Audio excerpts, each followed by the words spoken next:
Okay, the lady that they were just talking about that got a fairly light sentence in killing a human being, I personally go along with that sentencing because mistakes can be made. She didn't have a prior record, and under the circumstances, she reacted or responded in an incorrect way. She did get punished. She didn't receive the type of punishment that obviously some people thought that she should have gotten, but she still got punished for doing the wrong thing. The case that you're fixing to look at right here is pertaining to Russia and the Ukrainians.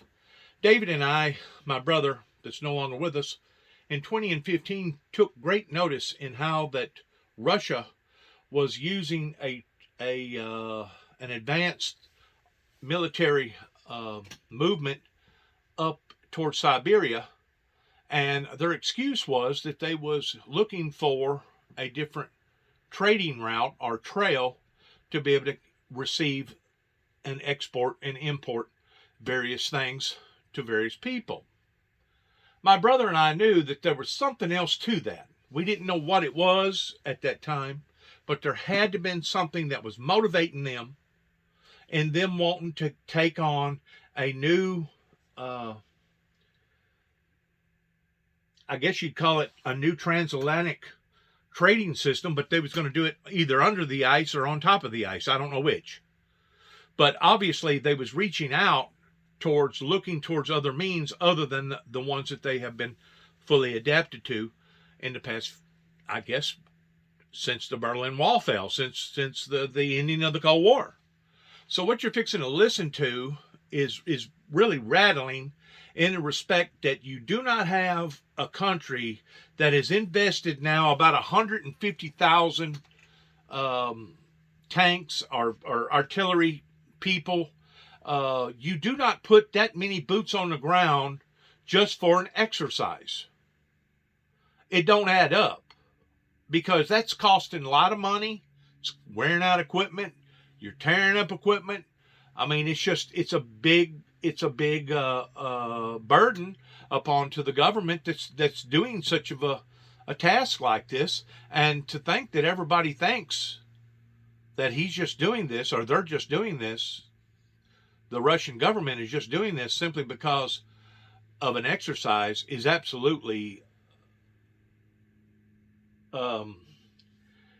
phenomenally way out there to think that people's going to think that. I think that anybody that sees that type of artillery movement going on is automatically going to assume the worst. And if they're not, then they shouldn't be in leadership positions towards defending us and taking care of us. Let's watch this, please. She's been on. She's been overseas before in Paris and, of course, in Guatemala. But this is the most important security conference of the year. Absolutely, Andrea. First, to President Biden, he is going to be speaking to transatlantic leaders later today. This is a chance to reaffirm their commitment and their solidarity in this critical moment, as they do believe the window for diplomacy is closing, but they think it's still cracked open, and they still believe that that is the best course, the best path forward.